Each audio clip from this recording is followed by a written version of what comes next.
La parole maintenant à Pierre Posselier qui représente Greenpeace Rouen. Pierre, à toi. Oui, on est à l'heure de l'urgence climatique. L'actualité dramatique nous le rappelle chaque jour. Tempêtes, pluie, inondations, fonte des glaciers, etc. La cause, on la connaît, c'est essentiellement les gaz à effet de serre. Or, le transport est pour 1/3 dans l'émission des gaz à effet de serre. Autrement dit, c'est vraiment le poste le plus important dans l'émission de gaz à effet de serre et donc responsable de toutes ces catastrophes et du réchauffement climatique. Il est donc urgent de réfléchir à ce qui nous a amené à ça. Ça fait 50 ans qu'on développe le transport routier et qu'il s'est développé de façon exponentielle et qu'on voit qu'on arrive dans une impasse. Ça s'est fait au détriment d'autres transports tels que le train et le fret par bateau. Et il est grand temps, évidemment, de rectifier le tir. Donc, on sait aussi que toute nouvelle autoroute engendre un trafic induit. C'est-à-dire que ça participe à l'exponentielle du transport routier.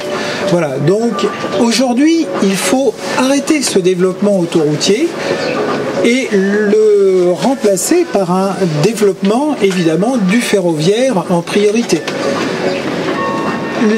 Un des arguments des pro-autoroutes, c'est de dire mais vous inquiétez pas, les gaz à effet de serre, c'est bientôt fini, on va rouler à l'électrique, etc. On voit ce que ça donne de rouler à l'électrique.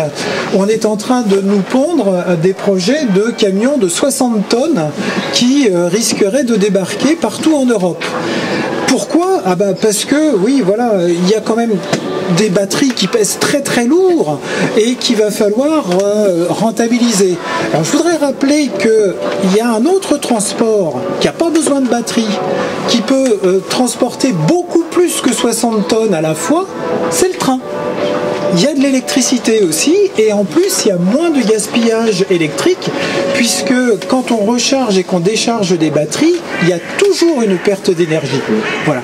Donc en plus, il faut savoir que en plus des gaz à effet de serre, le transport routier est responsable d'énormément de polluants tels que les particules fines qui, elles, ont comme cause le freinage, les pneus, etc. L'électrique ne changera absolument rien là-dedans. Voilà. Donc, je crois qu'il faut arrêter, en règle générale, le développement autoroutier au profit du rail, ça c'est une chose.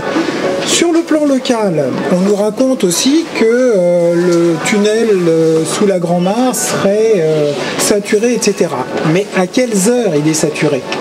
Il est saturé tout simplement aux heures de pointe, aux heures d'entrée et de sortie du bureau, c'est tout. Là, on a donc parlé de solutions qui étaient bien plus efficaces qu'un contournement payant, bien sûr, puisque qui le prendra ?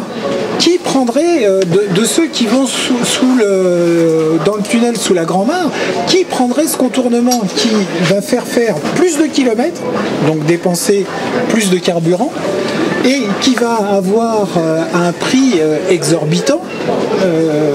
Alors, c'est déjà un prix exorbitant que de le construire, mais de l'emprunter, ce sera lui aussi un prix exorbitant. Donc, on nous raconte n'importe quoi.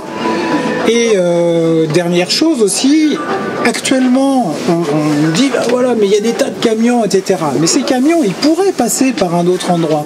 Il y a la 29. Et pourquoi ils ne le prennent pas, la 29 ? Eh bien, parce que la 29 est payante, alors que la 28 qui rentre dans Rouen est gratuite.